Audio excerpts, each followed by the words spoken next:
Bom dia, pessoal. Boa tarde, boa noite, dependendo do horário que estejam vendo, tá? Mais uma vez falando um pouquinho sobre as questões da Olimpíada Brasileira de Biologia 2024, tá? As questões, falar rapidinho e comentar sobre a sua resolução, ok? Vamos lá. Nessa questão aqui que eu estou apresentando para vocês, essa questão ela vem abordando sobre genética, especificamente a questão da tipagem sanguínea e a relação com o teste de paternidade, tá? Tipagem sanguínea em relação com o teste de paternidade, ok? No texto ele vem falando uma situação entre dois personagens, tá? Dois não, mais de um personagem da novela Império, onde você tinha uma situação em que uma discussão entre o comendador e a imperatriz sobre a questão do teste de paternidade, tá? Sobre a paternidade, melhor dizendo, tá?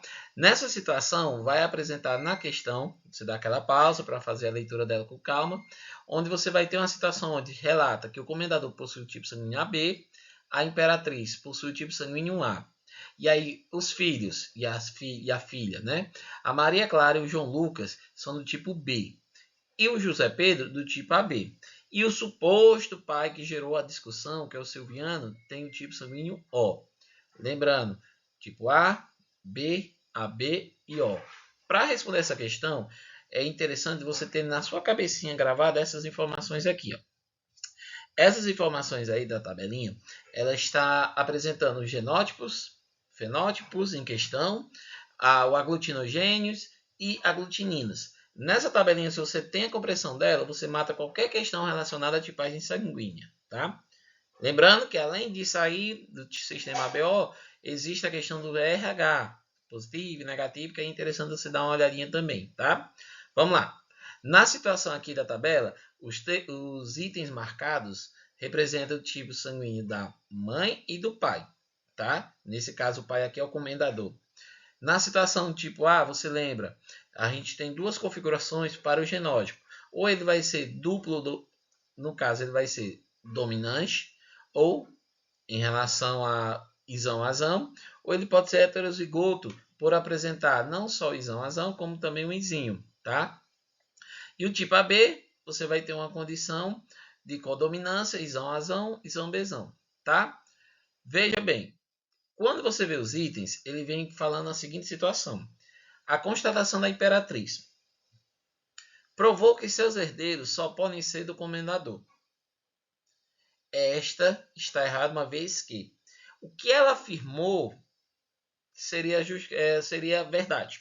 É isso que eu quero da questão.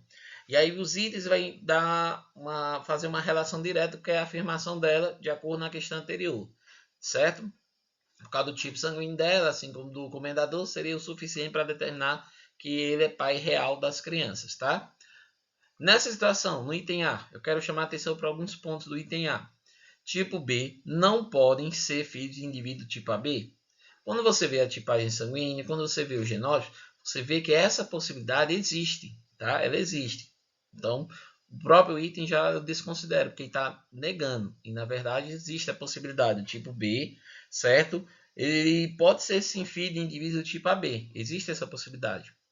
No item B, a gente já tem a citação do tipo AB, não podem ser filhos de indivíduos AB. E aí, pela lógica, a gente já entende que existe sim a possibilidade. Lembra, você tem que saber claramente quais são os genótipos, tipo A, B, AB e tipo O, ou tipo 0, como deve ser conhecido. Tá?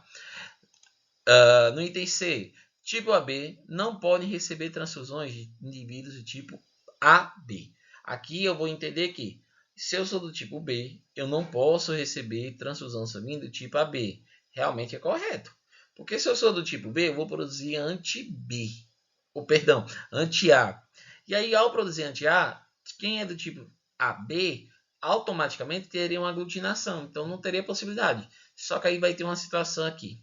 Junto com a letra D, eu também tenho essa situação do tipo O, não podem receber transfusões de indivíduos do tipo AB.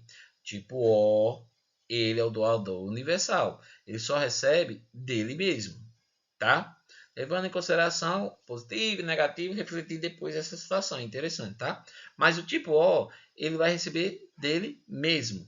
E aí, esses dois itens, tanto o C como o D, eles estão falando sobre doação e doar e receber. Nessa lógica, não influencia na questão. A questão não vem trabalhando essa situação de doar ou receber sangue. Não importa em relação à paternidade. Então, já elimina esses dois itens. E aí eu olho no meu item E, eu tenho a citação: exames de tipagem sanguínea somente permitem a exclusão de paternidade, não sua confirmação. Ou seja, nessa situação eu posso até eliminar possibilidades. Por exemplo, você vai fazer um teste de paternidade onde tem dois indivíduos, supostos pais, dois indivíduos, um é do tipo O e o outro é do tipo AB. E o filho em questão é do tipo O.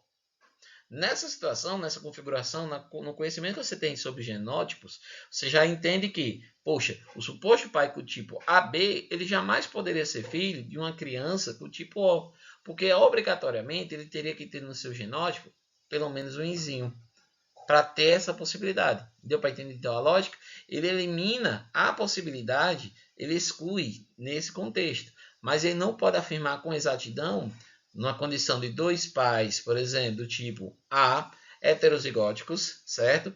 Com um filho do tipo O. Eu não tenho como afirmar com exatidão a circunstância, tá? Ou do mesmo jeito, dois pais, supostos pais, um com o tipo A e um com o tipo O, e uma criança do tipo O. Não tem como determinar. Pela configuração do genótipo, existe a possibilidade, tá? Então, nosso item correto é item E, ok? Nessa segunda questão, ela já vai pegar na paternidade o teste, certo? Então, para cá, você precisa compreender que o teste de paternidade ele é feito com base no código genético, tá? Basicamente, eu vou comparar um código genético com outro. E aqui eu preciso saber que, especificamente, esse código genético, para determinação de paternidade, qual tipo que eu vou avaliar, qual tipo que eu vou analisar. Nesse caso, quando eu vejo o RNA aqui, eu já eliminei essa opção.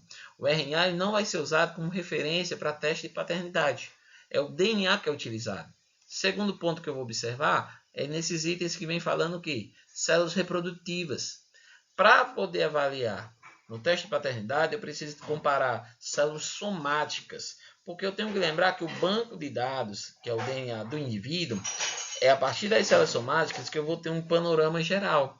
Então, eu comparo da criança, da mãe e do pai. Na mãe, ela entra na história, por quê? Porque eu posso usar as bases que ela apresenta no DNA para eliminar situações do filho, para ficar apenas o que poderia vir a ser do pai, tá?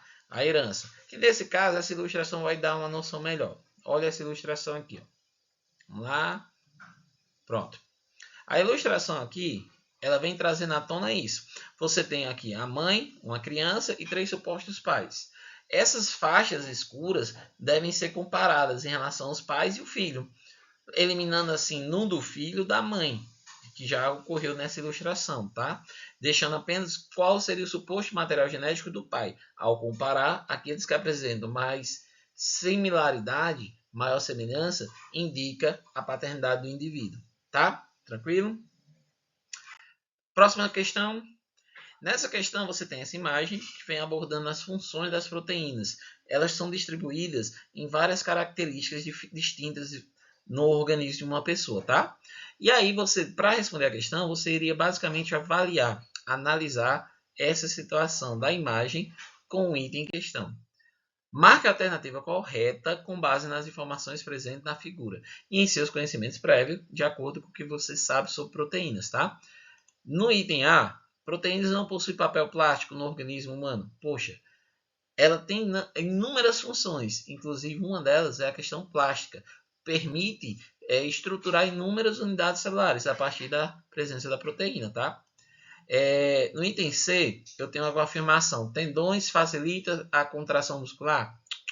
Quem realiza a contração muscular é actina e miosina. O trabalho delas permite essa situação. O tendão está associado a músculo e estrutura óssea, afirmar, a conectar, ok? No item D, fala sobre a questão hormonal, e aí eu tenho a questão falando sobre a insulina, e aí eu preciso entender a insulina e o glucagon. A insulina é ativada quando o nível de glicose está elevado, fazendo com que eu consuma a glicose de acordo com minha necessidade, tá? E o glucagon ele vai agir com o sentido inverso. Ele faz com que o nível de glicose, quando está baixo na corrente sanguínea, venha a aumentar. Tá? Então, você tem uma situação antagônica entre esses dois hormônios. O item está errado porque, na prática, quem realizaria essa função descrita aí seria o glucagon e não a insulina. Tá? Nesse último item, ele fala sobre a amilase e ele relaciona a saliva, amilase e salivar. Tá? A amilase salivar é um tipo de enzima que quebra outra substância. Nesse caso específico, a substância que deverá ser quebrada aqui é o amido. E o amido é um carboidrato que eu encontro nos vegetais, primordialmente. Então, por causa disso, ele invalida o item porque ele diz que o amido, né, que seria atuado aqui, ele estaria de origem animal. E a gente sabe que não é bem assim, ok? Então, nosso item correto, item B, algumas proteínas desempenham um papel de proteção e impermeabilização. Por exemplo, queratina. A queratina, quando tem alta concentração, dá maior rigidez, uma proteção, e, por sua vez, ela torna a superfície impermeável. Um exemplo, a estrutura presente nos répteis. A pele dos répteis possui uma camada extra, por sua vez, altamente resistente e evita que ele perca água para o ambiente devido à ação do calor, a transpiração. Ok? Nessa outra questão, nós temos essa gravura, onde você tem um primata, no caso específico aqui você tem um chimpanzé, fazendo uma análise de um jornal. E aí ele tem lá, mais um caso de racismo. E ele refletindo, Deus me livre de ter sido o ancestral desses humanos. E aí é para refletir mesmo a questão da ancestrabilidade humana, certo? Ou dos organismos de forma geral. A tristeza do chimpanzé ao ler a notícia sobre casos de racismo leva a uma reflexão correta do ponto de vista biológico. Chimpanzés não são ancestrais dos humanos, pois, olha aí, no item aqui, veja. Letra A. A criação de todas as espécies do planeta ocorreu simultaneamente. Essa citação aqui foge totalmente à condição científica. Ela está relatando aqui uma circunstância que é muito comum ser apresentada pelo criacionismo. Então a gente já invalida essa questão, tá? Esse item, melhor. O segundo item que a gente vai observar é quando diz: na verdade, são os homens os ancestrais dos chimpanzés. Veja bem o que vai acontecer aqui, tá? No entender, o homem surgiu a partir do acúmulo de mutações no chimpanzé. Ou seja, nós somos resultado de uma mutação do chimpanzé? Poxa, tem nada a ver essa lógica aqui. Letra E. A seleção atuou no chimpanzé, mas não na espécie humana. Poxa, a seleção natural é imperativa. Ela atua sobre todo e qualquer organismo no planeta Terra. Pode ser de uma intensidade maior, uma intensidade menor, com variação de tempo, variação de circunstâncias. Mas ela vai atuar. Tá? Darwin já deixou isso claro. Então, nessa situação aqui, o homem e o chimpanzé evoluíram a partir de um ancestral em comum. Nessa situação, para eu ter uma compreensão melhor, eu vou colocar essa imagem aqui. Veja essa imagem. Ela apresenta o cladograma, que seria uma ferramenta, uma estrutura que nós observamos uma árvore com vários galhos, e cada nó de cada galho identifica que ali sofreu uma alteração, uma mudança. Essa mudança gerou uma nova ramificação.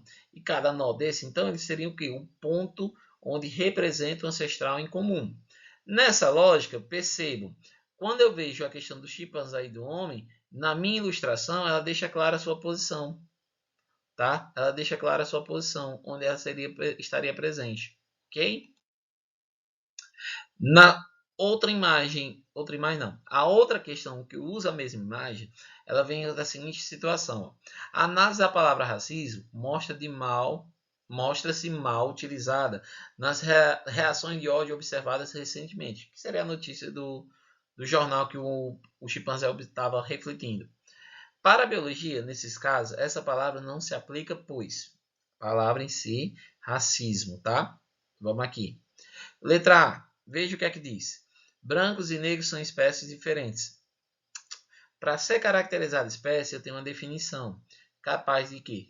Organismos que são capazes de se reproduzir e gerar descendentes férteis.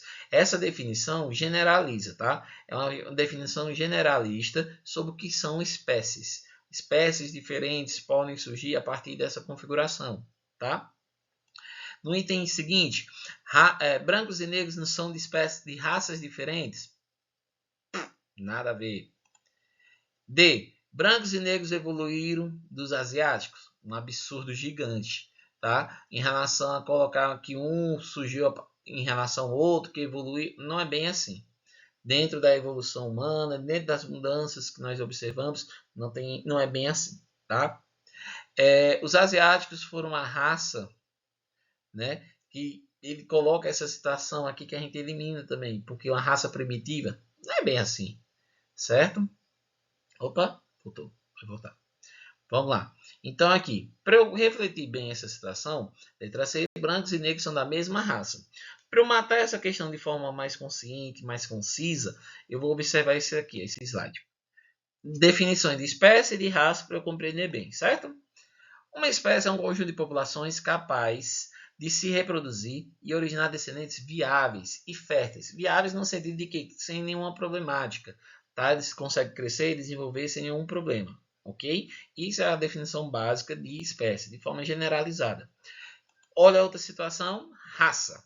A raça é uma categoria utilizada para classificar subgrupos dentro de uma mesma espécie, com base em características físicas ou fenotípicas transmitidas por herança genética, tá?